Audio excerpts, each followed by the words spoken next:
Hello दोस्तों, स्वागत है आपका मेरे चैनल जीएस टुडे में। और मैं अभिनव आपके लिए लेकर आ गया हूं विजन की पीटी 365 फॉर इकोनॉमी। और इसमें हम टॉपिक नंबर 2 यानी कि बैंकिंग एंड मॉनेटरी पॉलिसी देख रहे थे। और आज हम शुरू करने वाले हैं इसी में टॉपिक, जो कि आज हम देखेंगे टॉपिक 2.5 यानी कि revised priority sector lending PSL guidelines को समझेंगे। प्रायोरिटी सेक्टर लेंडिंग बहुत इंपॉर्टेंट है आरबीआई के तरफ से। ये एक बहुत अच्छा स्टेप उठाया गया था ताकि सही ढंग से वित्तीय समावेशन हो सके, फाइनेंशियल इंक्लूजन हो सके और समाज का हर तबका जो है वो बैंकिंग सिस्टम से जुड़ के लोन ले सके। अगर प्रायोरिटी सेक्टर लेंडिंग के प्रावधान सही ढंग से नहीं लागू होते या पीएसएल टाइप के नॉर्म्स ही नहीं होते तो ये जितना भी लोन है केवल बड़े बड़े बिजनेसमैन को मिलता या बड़े बड़े इंडस्ट्रियलिस्ट कॉर्पोरेट हाउसेज को मिलता। और जो समाज का निचला तबका है, जो कह लें कि लोअर मिडिल क्लास है या फिर जो एकदम पुअर सेक्शन ऑफ सोसाइटी है, वो हमेशा से इस बैंकिंग सिस्टम से वंचित रह जाता। और अगर बैंक जाता भी तो बस पैसा जमा कर सकता था, ऋण में उधार में पैसे नहीं ला सकता था। और फिर उसको अगर पैसे की जरूरत पड़ती तो उसको सेठ साहूकारों से उच्च ब्याज दर पर पैसा लेना पड़ता और इस तरीके से वो हमेशा एक डेट ट्रैप में फंसा रहता। लेकिन ये एक बहुत अच्छा मैकेनिज्म है, ये one of the best policies जो अपनाई गई है आरबीआई के द्वारा इन वर्षों में, उनमें से ये एक है। इन वर्षों में यानी कि जिस तरीके से हमेशा से इंप्रूवमेंट्स हुए हैं, मेरा ये कहने का मतलब था। तो चलिए अब समझते हैं कि ये पीएसएल न्यूज में क्यों रहा है। ओके, तो देखिए यहाँ पर बताया गया है कि आरबीआई ने रिसेंटली रिवाइज किया है प्रायोरिटी सेक्टर लेंडिंग के गाइडलाइंस को। और यहाँ पर इंक्लूड किया गया है एंटरप्रेन्योरशिप को और रिन्यूएबल रिसोर्सेज को in line with emerging national priority. तो जिस तरीके से हमारी जो प्रायोरिटी है, प्राथमिकता है, अब चेंज हो रही है समय के साथ। और हम यहाँ पर एक बहुत बड़ा फोकस जो है वो दे रहे हैं startup India, stand up India और उद्यमिता को। तो यहाँ पर एंटरप्रेन्योरशिप को भी शामिल कर लिया गया है प्रायोरिटी सेक्टर लेंडिंग में, और साथ ही साथ नवीकरणीय ऊर्जा, रिन्यूएबल रिसोर्सेज को। ओके, क्योंकि हमारे लिए नेशनल प्रायोरिटी की चीज है। अब यहाँ पर जरा सा एक्सप्लेनेशन देख लेते हैं वर्ड्स में कि प्रायोरिटी सेक्टर लेंडिंग है क्या और ये किस तरीके से काम करता है। तो देखिए, जो कंसेप्ट है प्रायोरिटी सेक्टर लेंडिंग का, ये फोकस करता है on idea of increasing the lending of banks towards few specified sectors, और जो एक्टिविटीज हैं किसी भी इकोनॉमी में। और ये क्या है हम समझेंगे। और जो रेट ऑफ इंटरेस्ट होता है बैंक लोन्स का, वो कैसे होता है, तो वो उस हिसाब से होता है जैसे कि डायरेक्टिव इशू किए जाते हैं department of banking regulations of RBI के द्वारा। टाइम टू टाइम ये रिवाइज होते रहता है। और जो प्रायोरिटी सेक्टर के गाइडलाइंस होते हैं वो किसी भी तरीके का प्रेफरेंशियल रेट नहीं देते हैं of interest on priority sector loans. ये बात आपको ध्यान रखना होगा, ठीक है। जो प्रोविजंस हैं प्रायोरिटी सेक्टर लेंडिंग के, ये अप्लाई होते हैं सारे कमर्शियल बैंकों पर, including regional rural banks. In fact इन पर तो बहुत ज्यादा है, 75% जितना भी ये लोन में पैसा घुमा रहे हैं, 75% तो उनको इसका देना होगा प्रायोरिटी सेक्टर में। इसी तरीके से जो स्मॉल फाइनेंस बैंक्स हैं, एसएफबी, अगर हम बात करें लोकल एरिया बैंक्स तो ये भी आते हैं, प्राइमरी अर्बन कोऑपरेटिव बैंक्स आते हैं यहाँ पे, और अदर सैलरी अर्नर्स बैंक जो होते हैं जिनको की लाइसेंस मिला हुआ है और ऑपरेट कर रहे हैं इंडिया में by Reserve Bank of India. Even जो फॉरेन बैंक्स हैं उनको भी कहा गया है कि आपको थोड़ा बहुत प्रायोरिटी सेक्टर नॉर्म्स को फॉलो करना है। हालांकि उनके लिए कुछ अलग तरीके की बातें की गई हैं, वो भी हम समझ लेंगे जरूरत के हिसाब से। तो जितने भी शेड्यूल्ड कमर्शियल बैंक्स हैं और जो फॉरेन बैंक्स हैं जिनका की एक साइजेबल प्रेजेंस हो इंडिया में, मतलब कुछ एक ब्रांचेज होनी चाहिए, तो उनको कहा गया है कि at least 40% of their adjusted net bank credit, जिसको शॉर्ट में कहते हैं ANDC, for lending to these sectors. मोटे तौर पर कहें कि आप लोन में जितना भी रुपया घुमा रहे हैं, अच्छी बात है जितना घुमाना है बैंकों को, लेकिन उसका एक खास परसेंटेज 40% उसका प्रायोरिटी सेक्टर को जाना चाहिए। ये बात याद रख लीजिए। अगर आप इसको नहीं फॉलो करते हैं तो आपको दंड देना होगा। दंड यानी कि थोड़ा बहुत अब यहाँ पर चैनलाइज कर दिया जाएगा, उसके लिए पीएसएल सर्टिफिकेट्स होते हैं, या वो पैसा लेके दे दिया जाएगा नाबार्ड को कि आप इसे रूरल डेवलपमेंट करते रहिए, और इनको जो अगले साल ये ब्याज के साथ मूल मिल जाता अब 15-18 वर्षों में मिलेगा और लो इंटरेस्ट रेट पर, तो दंड हुआ ना। इसलिए बैंक चाहते हैं कि ठीक है हम कंप्लाई करेंगे। जो रीजनल रूरल बैंक्स हैं, जो कोऑपरेटिव बैंक्स हैं, जो स्मॉल फाइनेंस बैंक्स हैं, उनको अपने पूरे एएनडीसी का 75% देना होता है प्रायोरिटी सेक्टर्स को। तो ये भी आप याद रखिए, regional rural banks cooperative banks और स्मॉल फाइनेंस बैंक्स। और जो टोटल पीएसएल का टारगेट है अर्बन कोऑपरेटिव बैंक्स के लिए, वो अभी के लिए तो 40% ही है, लेकिन विद टाइम इसको बढ़ा दिया जाएगा और 2024-31 मई मार्च से ये भी 75% हो जाएगा, यानी आरआरबी वाले क्लब में ये शामिल हो जाएगा। अब देखिए यहाँ पर जो इनकी मॉनिटरिंग की जाती है हर 3 महीने पे की जाती है, क्वार्टरली बेसिस पर की जाती है। अब यहाँ पर एक छोटा सा टॉपिक है शॉर्टफॉल ऑफ पीएसएल टारगेट्स। जैसे कि हम आम जनजीवन में कई बार अपने टारगेट को नहीं अचीव कर पाते हैं, तो वैसे बैंक भी टारगेट नहीं अचीव कर पाते हैं, तो उसके लिए क्या प्रावधान है। चलिए जो भी टेक्स्ट लिखा हुआ है समझेंगे, लेकिन उसको हम अलग तरीके से थोड़ा जल्दी से समझा देते हैं आपको। होगा क्या कि अगर कोई बैंक है उसको 40% पूरा करना था अपना टारगेट, लेकिन वो बैंक जो है 30% ही कर पाया, तो ये 10% से रह गया। अब एक दूसरा कोई बैंक है जिसकी की ओवरऑल जो स्ट्रेंथ है और जितना पैसा सर्कुलेट कर रहा है करीब उसी के बराबर है, और वो बैंक 40 के जगह 50% तक वो पीएसएल को दे चुका है, प्रायोरिटी सेक्टर में लेंडिंग कर चुका है, तो जो उसका 10% एक्स्ट्रा हुआ ना, तो ये वाला बैंक जो कहेगा जिसको ये अचीव नहीं कर पाया है टारगेट को, इसका शॉर्टफॉल रह गया है, कि भाई आप ऐसा है कि आप वो सारे मतलब लोन जो है ना मेरे ट्रांसफर कर दीजिए और इसके बदले मैं आपको पैसा पे कर दे रहा हूं, अपने ब्याज से कुछ हिस्सा आपको दे दूंगा। तो इसके लिए वो एक सर्टिफिकेट मिल जाएगा उसको, और वो कहलाएगा पीएसएल सर्टिफिकेशन, पीएसएल सर्टिफिकेट्स। बस इतनी सी बात है। अब इसको समझ लेते हैं थोड़ा टेक्निकल में। तो banks having any shortfall in lending to priority sector are allocated amount for contribution to RIDF, यानी कि रूरल इंफ्रास्ट्रक्चर डेवलपमेंट फंड। तो ये एक तरीका हो गया जिसके बारे में हम थोड़ी देर पहले बात कर रहे थे। और ये आरआईडीएफ किसके द्वारा एस्टेब्लिश्ड है, तो with NABARD and other funds with NABARD या फिर नेशनल हाउसिंग बैंक या सिडबी मुद्रा, इनके द्वारा। और फिर ये करते क्या है कि इनको वो टारगेट पूरा नहीं हो पाया तो एक तरीके का दंड हो गया। और दूसरा तरीका है जो मैंने आपको बताया अभी, priority sector lending certificates, PSL certificates वाले। तो non achievement of priority sector targets and sub targets is also taken into account while granting regulatory clearances या approvals for various proposals। तो देखिए एक टारगेट है और एक यहां पर टर्म लिखा गया है सब टारगेट्स, यानी कि एग्रीकल्चर सेक्टर में तो आपको कुछ खास परसेंट देना ही है, लेकिन उसका भी कुछ खास प्रतिशत स्मॉल एंड मार्जिनल फार्मर्स को देना है। तो ये हो गया सब टारगेट। इस तरीके से आप थोड़ा समझ सकते हैं। खैर यहां पर अब हम थोड़ा बात कर ही लेते हैं, बॉक्स बना के दिया गया है प्रायोरिटी सेक्टर लेंडिंग सर्टिफिकेट्स की। तो ये जो पीएसएलसी यानी प्रायोरिटी सेक्टर लेंडिंग सर्टिफिकेट का मैकेनिज्म है, तो जो सेलर है वो सेल करता है fulfilment of priority sector obligation and the buyer buys obligation with no transfer of risk और लोन एसेट। तो जो एलिजिबल बैंक्स होते हैं to achieve the priority sector lending targets and sub targets by purchase of this instruments in the event of shortfall, this also incentivize surplus banks, यानी जो अपने target को achieve करके extra कर लिया, तो अब क्या होगा यहां पर कि उसको एक्स्ट्रा कुछ कमाई हो जाएगी। ये बात आप समझ गए। तो ये इंसेंटिवाइज करेगा कि कुछ जो बैंक्स हैं वो ज्यादा से ज्यादा पैसा सोचेंगे कि पीएसएल में दे, इससे कुछ हमारी एक्स्ट्रा कमाई हो जाएगी पीएसएल सर्टिफिकेट्स के नाम पे।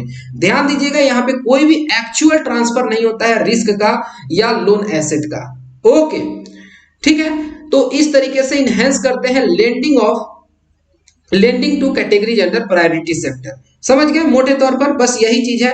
अब यहां पर हम आगे चलते हैं और देख लेते हैं कि what have been changed in the revised PSL guidelines. तो इसके रिव्यू के लिए आरबीआई ने कंसीडर किया जो भी रिकमेंडेशंस थे UK Sinha led expert committee on micro small and medium enterprises. वैसे भी याद कर लीजिए ये यूके सिन्हा कमेटी काफी फेमस है अगर बात की जाए माइक्रो स्मॉल और मीडियम इंटरप्राइजेज की तो। ओके और साथ ही साथ जो MK Jain led internal working group है जो रिव्यू कर रहा था एग्रीकल्चर क्रेडिट को, तो एग्रीकल्चर क्रेडिट के रिव्यू के लिए जो इंटरनल वर्किंग ग्रुप है उसके मुखिया है एमके जैन। और कुछ जो सैलिएंट फीचर्स हैं इस रिवाइज्ड पीएसएल गाइडलाइंस के कि फ्रेश कैटेगरी इंक्लूड किया जाए पीएसएल में, और जो भी बैंक फाइनेंस है of up to ₹50 crore to startups, कि यहाँ पर 50 करोड़ तक का जो स्टार्टअप है उसको कंट्रीब्यूट किया जाए। लोन दिया जाए फार्मर्स को both for installation of solar power plants for solarisation of grid connection. जो हमारा टारगेट है कि हमको 175 गीगावाट तक का जो रिन्यूएबल एनर्जी जनरेट कर लेना है और उसमें 100 गीगावाट जो है वो सोलर से आना चाहिए, तो तभी अचीव होगा। और यहाँ पर किसानों को इसके लिए पीएसएल सर्टिफिकेट मतलब प्रायोरिटी सेक्टर के अंतर्गत लोन दिया जाए, और साथ ही साथ बायोगैस प्लांट को स्टेब्लिश करने के लिए भी। तो अच्छा पहल है ये सब। हायर वेटेज जो है वो असाइन होना चाहिए इंक्रीमेंटल प्रायोरिटी सेक्टर क्रेडिट को इन आइडेंटिफाइड डिस्ट्रिक्ट्स, जहां पर प्रायोरिटी सेक्टर क्रेडिट फ्लो जो है कंपैरेटिवली लो है, तो वहां वेटेज बढ़ा देना चाहिए कि नहीं अब 40 नहीं 50 दो आप। ये जो टारगेट्स हैं प्रिस्क्राइब किए गए हैं for small and marginal farmers और वीकर सेक्शन, इनको बढ़ाया जा रहा है फेज्ड मैनर में, यानी slowly and gradually. Higher credit limit जो है वो स्पेसिफाई की गई है फॉर फार्मर प्रोड्यूस ऑर्गेनाइजेशंस या फार्मर प्रोड्यूसर कंपनीज के लिए undertaking farming with assured marketing of their products at a predetermined price. तो इससे किसानों को फायदा होगा, किसानी को फायदा होगा। इसी को देखते हुए यहाँ पर एक तरीके से इंसेंटिवाइज किया जा रहा है, और जो भी इस एग्रीकल्चर से रिलेटेड जो कंपनीज हैं उनको यहाँ पर प्रायोरिटी सेक्टर में लोन दिया जाता है।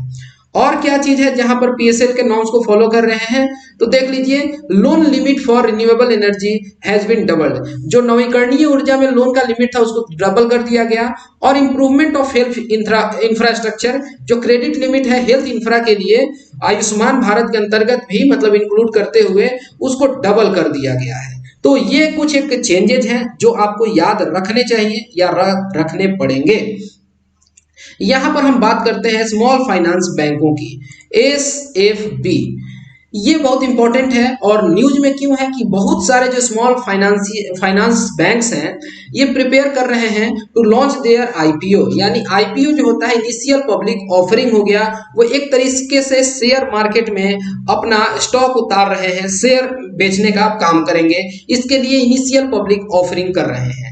और किसी कंपनी का अगर एक बार आईपीओ आ गया और फिर से पब्लिक ऑफरिंग की जा रही है तो उसको एफपीओ कहते हैं, फॉलो ऑन पब्लिक ऑफरिंग। तो ये पहली बार कर रहे हैं इसलिए इनिशियल पब्लिक ऑफरिंग आईपीओ। अब इस न्यूज को और अच्छे से समझते हैं तो जो स्मॉल फाइनेंस बैंक्स हैं इनको ऐसी उम्मीद है कि वो एक एक्सटेंशन पा सकते हैं इन देयर लिस्टिंग डेडलाइंस। और आरबीआई गाइडलाइंस इस तरीके से है कि जो स्मॉल फाइनेंस बैंक्स हैं to list within 3 years of their net worth reaching 500 crore, कि जैसे किसी भी स्मॉल फाइनेंस बैंक का नेट वर्थ 500 करोड़ पहुंच जाता है उसके 3 महीने के मतलब 3 साल के भीतर उनको लिस्टेड हो जाना है, एक लिस्टेड कंपनी हो जानी चाहिए स्टॉक एक्सचेंज वाले मामले में। ओके, तो जरा स्मॉल फाइनेंस बैंक होते क्या है इनको भी समझ लेते हैं, बहुत जरूरी है, कई बार न्यूज में रहता है।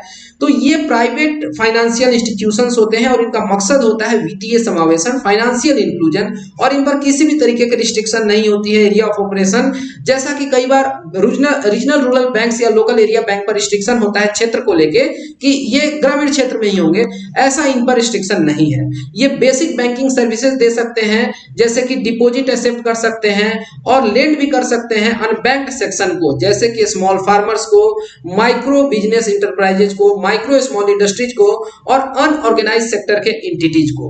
कुछ जो ऑपरेशनल स्मॉल फाइनेंस बैंक है इंडिया में, जैसे कि उज्जीवन स्मॉल फाइनेंस बैंक या फिर जनलक्ष्मी स्मॉल फाइनेंस बैंक, ये कुछ एक एग्जांपल हुए। और ये प्रपोज किए गए थे नचिकेत मोर कमेटी जो आरबीआई के द्वारा सेटअप की गई थी, और वहां बात की गई थी डिफरेंशिएटेड बैंकिंग सिस्टम को लाने के लिए। ध्यान दीजिएगा, जो डिफरेंशिएटेड बैंक्स होते हैं वो नॉर्मल बैंक से थोड़ा अलग होते हैं एरिया ऑफ ऑपरेशन के हिसाब से या रोल जो वो परफॉर्म करते हैं उसके हिसाब से। यानी जो शेड्यूल कमर्शियल बैंक्स हैं या कोई भी नॉर्मल बैंक है उस तरीके की एक्टिविटी ये नहीं परफॉर्म करते हैं। यहाँ पे कुछ रिस्ट्रिक्शन होता है, जैसे पेमेंट बैंक्स होते हैं वो भी डिफरेंशियल बैंक्स हैं और उनके पास क्या है कि फिजिकल ब्रांचेज नहीं के बराबर हैं, या कहीं कहीं उन पर बहुत तरीके के रिस्ट्रिक्शंस लगाए गए हैं कि वो अपने नाम का चेक नहीं इशू कर सकते हैं, ब्ला ब्ला। ओके, तो ये चीजें हैं, इसलिए इनको डिफरेंशियल बैंक्स कहते हैं। अब यहाँ पर एक हम कंपैरिजन देख लेते हैं पेमेंट बैंक्स और स्मॉल फाइनेंस बैंक में। देखिए कई बार ऐसा होता है कि आपको पढ़ने को मिलता है कि एक सर्टेन टाइम के बाद ये जो पेमेंट बैंक्स हैं इनको ऑप्शन दिया जाएगा कि ये स्मॉल फाइनेंस बैंक बन सकते हैं। यानी ओहदा में जो ये पेमेंट बैंक है ये छोटे होते हैं स्मॉल फाइनेंस बैंक से। ओके, तो यहाँ पर अब चलिए इन चीजों को हम देख लेते हैं एक बार अच्छे से, तो हमें एक बेहतर आइडिया लग जाएगा। तो पेमेंट बैंक जो है तो यहाँ कहा जा सकता है कि कौन प्रमोट कर सकता है, तो prepaid card users, telecom company जैसे कि एयरटेल का पेमेंट बैंक है, नॉन बैंकिंग फाइनेंशियल कंपनी जो बिजनेस कॉरेस्पॉन्डेंट्स हैं, या फिर सुपरमार्केट के जो चेन्स हैं, कॉर्पोरेट्स जो हैं, या फिर कुछ रियल्टी सेक्टर कोऑपरेटिव्स और पब्लिक सेक्टर अंडरटेकिंग्स जो हैं ये इस तरीके से प्रमोटर हो सकते हैं। जबकि स्मॉल फाइनेंस बैंक में भी इंडिविजुअल या प्रोफेशनल जिनका 10 साल का एक्सपीरियंस रहा है फाइनेंस का, या फिर non banking financial company, small या कह ले माइक्रो फाइनेंस कंपनी, या फिर लोकल एरिया बैंक, ये सब अपने आप को कन्वर्ट कर सकते हैं स्मॉल फाइनेंस बैंक में। अब यहाँ फंक्शन की बात की गई है तो पेमेंट बैंक जो है इनके लिए मिनिमम कैपिटल चाहिए 100 करोड़, जबकि स्मॉल फाइनेंस बैंक के लिए भी 100 करोड़ ही चाहिए।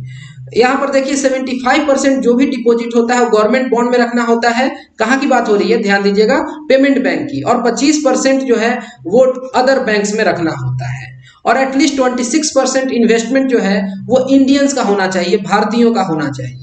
और get listed if net worth cross 5000 crore, अगर 5000 करोड़ से ज्यादा की, 500 करोड़ से ज्यादा की अगर उनकी वर्थ हो जाती है तो उनको लिस्टिंग करानी पड़ती है। और इनके 25% जो ब्रांचेज हैं अनबैंक्ड एरिया में होने चाहिए, फुल्ली नेटवर्कड होते हैं और टेक्नोलॉजी ड्रिवेन होता है। और 1 लाख कैप है डिपॉजिट अकाउंट पर, अगर 1 लाख से अधिक रुपया हुआ तो ऑटोमेटिकली उसको फिक्स डिपॉजिट में डालना पड़ेगा। लेकिन अगर हम बात करते हैं यहाँ पर स्मॉल फाइनेंस बैंक की, तो यहाँ पर भी 100 करोड़ ही कैपिटल रिक्वायरमेंट है। और 75% जो लोन है उनको प्रायोरिटी सेक्टर में देना होता है। 25% ब्रांचेज जो हैं वो अनबैंक्ड एरिया में रखना पड़ता है। और इनको कैप लोन लगा हुआ है, रिक्वायरमेंट्स हैं रिजर्व रखने के लिए, loans to individual and groups at 10% and 15% of net worth. जो जितना नेटवर्थ है उसका 10% से अधिक वो किसी एक इंडिविजुअल या 15% से अधिक किसी एक ग्रुप को नहीं दे सकते हैं। अगर हम बात कर लें इसमें और विशेष, तो उनके पास अपने बिजनेस कोरेस्पोंडेंट नेटवर्क्स हो सकते हैं, यानी वो एजेंट वगैरह भी रख सकते हैं।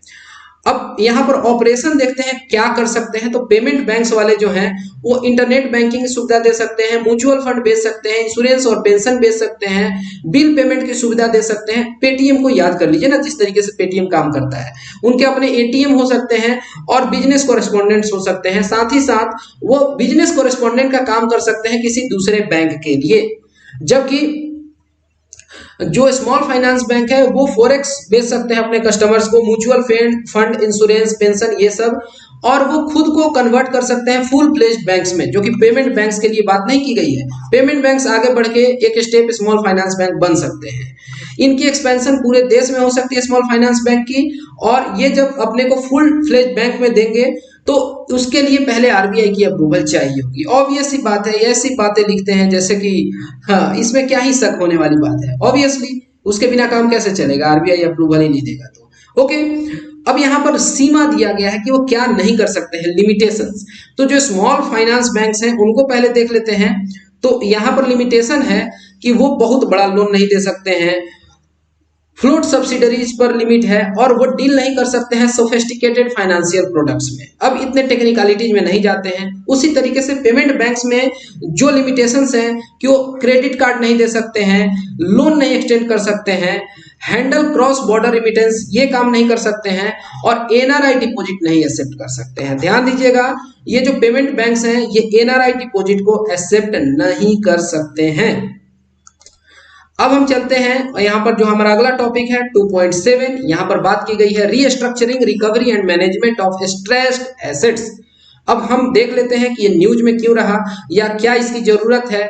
तो जो स्केल ऑफ स्ट्रेस्ड एसेट्स है और जो एसोसिएटेड क्राइसिस, और इसी को देखते हुए कई तरीके के फ्रेमवर्क्स बनाए जा चुके हैं, जैसे कि SARFAESI act, insolvency bankruptcy, asset reconstruction companies, या फिर कॉर्पोरेट रीस्ट्रक्चरिंग स्कीम लाया गया था अंडर सेक्शन 230 से लेकर 232 ऑफ कंपनीज एक्ट। तो इनके बारे में जान लेना जरूरी है। बहुत बार आप पढ़ भी चुके होंगे, लेकिन फिर भी इसको जानना बहुत जरूरी है, काफी क्रूशियल है। ओके, तो यहाँ पर हम सबसे पहले शुरू करते हैं। और खासकर आप देखिए कि इसके अलावा बहुत सारे आइडिया, जैसे कि बैड बैंक्स हो गया, ये पहले भी चर्चा में रह चुका है और वापिस से आ गया।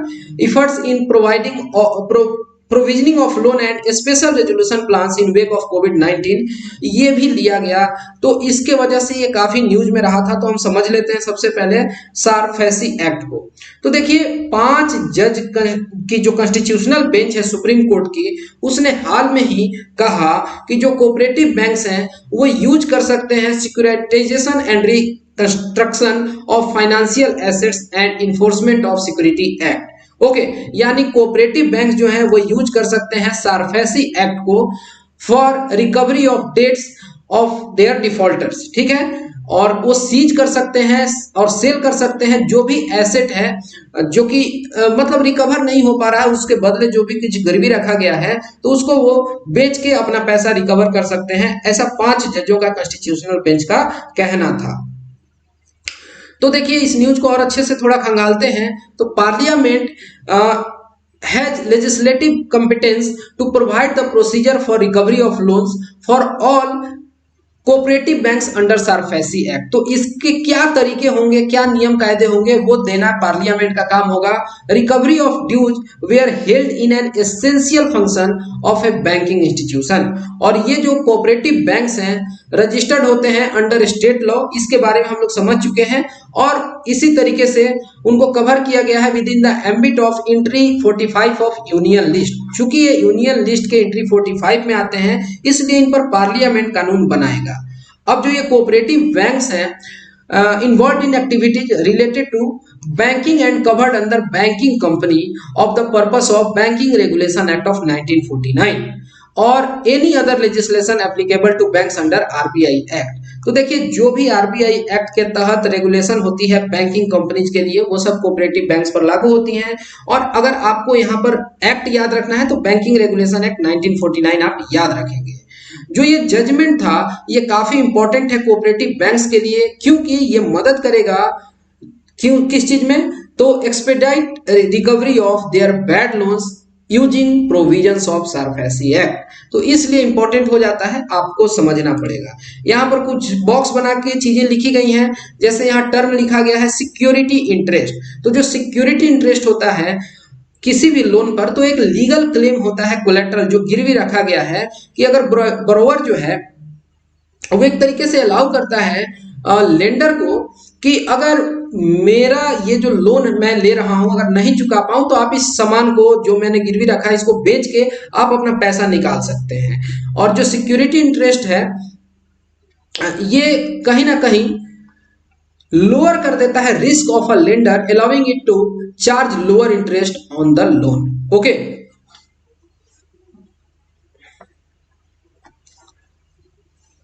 तो देखिए क्योंकि यहां पर रिस्क बहुत कम हो गया, अगर कोई व्यक्ति 20 लाख रुपए लोन ले रहा है और वो 20 लाख लायक संपत्ति छोड़ के जा रहा है, उसके कागज आपको दे के जा रहा है, तो बैंकों को तो पता हो गया कि ठीक है ये हमारा पैसा डूबने वाला है नहीं, तो उस पर कम ब्याज भी कमाएंगे तो काम चल जाएगा। इसलिए कई बार यहाँ पर इंटरेस्ट का रेट कम हो जाता है।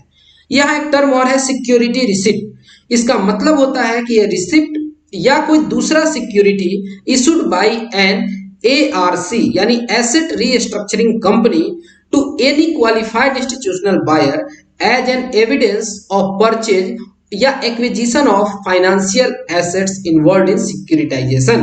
तो देखिए यहाँ पर क्या है कि अगर किसी एसेट रीस्ट्रक्चरिंग कंपनी के द्वारा एक कागजात दे दिया गया कि ठीक है हमारे पास आपका फलाना वैल्यू का चीज है और उससे फिर आप लोन वगैरह लेने का काम करते हैं, सिक्योरिटाइजेशन पर्पस के लिए अगर यूज कर रहे हैं तो कहलाएगा कि ये सिक्योरिटी रिसिप्ट है। और वो था सिक्योरिटी इंटरेस्ट, ठीक है, कि जो कुछ गिरवी रखने के बाद आपको लोन के लिए ब्याज दर देना पड़ रहा है, ठीक है। अब यहाँ पर देखिए नरसिम्हन कमेटी जो है वो 2 बार बनी है, एक 1991 में और एक बार 1998 में। और ये जो नरसिम्हा है ना, इनको कहा जाता है कि ये बैंकिंग सिस्टम ऑफ इंडिया के पितामह हैं। ओके, तो 1991 वाली जो नरसिम्हन कमेटी थी यहाँ पर बात की गई थी कि एक सेंट्रल एसेट रीस्ट्रक्शन फंड बनाया जाए, सेंट्रल एसेट रिकंस्ट्रक्शन फंड बनाया जाए जो फैसिलिटेट करे बैंक्स को कि वो इंप्रूव कर सके अपने बैलेंस शीट को। खैर वो प्रपोज करती है एसेट रिकंस्ट्रक्शन कंपनीज को, ठीक है, और आरबीआई रेगुलेट करती है एसेट रेगुलेशन कंपनीज को as non banking financial companies. ये एनबीएफसी के तौर पर इनको ट्रीट किया जाता है। और जो एआरसी है इनकॉर्पोरेट किया गया है अंडर द कंपनीज एक्ट और वो रजिस्टर्ड किए गए हैं रिजर्व बैंक ऑफ इंडिया में under securitisation and reconstruction of financial assets and enforcement of security interest यानी सरफेसी एक्ट 2002 के अंतर्गत उनको रजिस्टर किया गया है। अब ध्यान दीजिएगा, ये वन लाइनर क्वेश्चन है कि सबसे पहला एआरसी वो कौन सा था और वो किसके द्वारा सेटअप किया गया था। तो ये आरसील है, जो कि पहला एआरसी है, सेटअप किया गया आईसीआईसी बैंक के द्वारा, स्टेट बैंक ऑफ इंडिया के द्वारा और आईडीबीआई के द्वारा। चलिए इतना जान लेना काफी है। अब हम यहाँ पर देखते हैं सारफेसी एक्ट 2002। तो ये जो एक्ट है ये फ्रेम किया गया था ताकि एड्रेस किया जा सके नॉन परफॉर्मिंग एसेट एनपीए के समस्या को या बैड एसेट के समस्या को। ठीक है, और इसके लिए अलग अलग मैकेनिज्म्स अपनाए गए। ये कहीं ना कहीं अलाउ करता है सिक्योर्ड क्रेडिटर्स, यानी जो लेंडर्स हैं जिनके जो लोन्स हैं वो बैक किए गए हैं सिक्योरिटी के थ्रू, मतलब कि कुछ गिरवी रख के, कुछ मॉर्टगेज रख के। ओके, तो यहां पर एक तरीके से सिक्योरिटी ज्यादा है कि बैंक का पैसा डूबने वाला है नहीं। और ये जो एक्ट है प्रोवाइड करता है कि प्रोसीजर क्या होंगे for registration and regulation of asset reconstruction company ARC, और वो अलाउ करेगा कि किस तरीके से अपना बिजनेस करेंगे। अगर कोई बैंक है और उसका पैसा डूब जाता है तो बैंक तो ऐसे नहीं ना आ जाएगी कि चलो भाई अपना जमीन जल्दी लाओ और 4 गुंडों को लेके जाएगी, ऐसा तो होगा नहीं। तो इसके लिए एक प्रॉपर फ्रेमवर्क हो, एक ऐसी संस्था हो जो बैंकों से वो जो भी प्रोडक्ट है वो खरीद ले और फिर वो उसको सही कीमत लगा के बढ़िया जगह बेच के और बीच का वो प्रॉफिट मार्जिन अपना कमा ले। तो ये सभी बातें सारफेसी एक्ट में कर ली गई। तो एसेट रिकंस्ट्रक्शन होता है, ये किस तरीके की एक्टिविटी होती है of converting a non performing asset या bad asset into performing asset. और ये जो एसेट रिकंस्ट्रक्शन कंपनी होती है ये एक्वायर कर लेती हैं फाइनेंशियल एसेट्स, यानी जो नॉन परफॉर्मिंग एसेट्स हैं बैंकों से, और ट्राई करती हैं कि उनको रिकवर करें ड्यूज थ्रू मेजर्स। कुछ जो यहाँ पर निम्नलिखित मेजर्स बताए गए हैं उनके थ्रू, जैसे कि the proper management of business of the borrower by changing और टेकिंग ओवर द मैनेजमेंट, कि वो उस कंपनी के मैनेजमेंट में घुस गए और अपने हिसाब से मैनेज कर रहे हैं चीजों को और ट्रैक पर ला दिए, या सेल कर दिए या लीज पर दे दिए कुछ हिस्सा या पूरे के पूरे बिजनेस को, या रिशिड्यूल कर दिए पेमेंट ऑफ डेट पेबल, कि ठीक है आप अभी नहीं दे पा रहे हो तो चलो आप थोड़ा सा इंटरेस्ट का रेट कम करके ज्यादा दिन में दे दो, या कुछ भी इस तरीके का मैकेनिज्म वो जैसा सही समझे। सिक्योरिटाइजेशन जो है ये प्रोसेस होता है of conversion of existing loan into marketable securities by ARC through issue of security receipts. इसी की बात ऊपर की गई थी जहां हमने देखा था। यहां पर और भी बातें की गई हैं, जैसे कि enforcement of security interest by lenders without the intervention of court. अब ये क्या चीज है, सारफेसी एक्ट में ही बात की गई कि after giving a notice period of 60 days to the defaulting borrower, bank या जो फाइनेंशियल इंस्टीट्यूशंस हैं वो पोजेशन ले सकती हैं of the pledge assets of the borrower, कि जिसके आधार पर वो गिरवी सामान रखा था और उसके आधार पर लोन लिया था, तो उसका पोजेशन बैंक ले सकती है 60 दिन का नोटिस देके।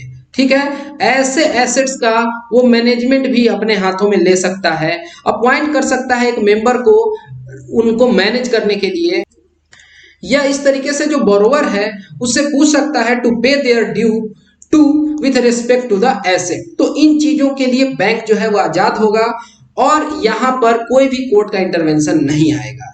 यहाँ पे कोर्ट का इंटरवेंशन आता है तो प्रोसेस स्लो हो जाता है, चीजें रुक जाती हैं। इसके लिए ये सब तरीके सारफेसी एक्ट में बताए गए। यहाँ पर बात की गई कि एक सेंट्रल रजिस्ट्री आपको बनाना चाहिए, creation of a central registry, okay, और by the central government for the purposes of registration of transaction of securitization and reconstruction of final assets and creation of security interest।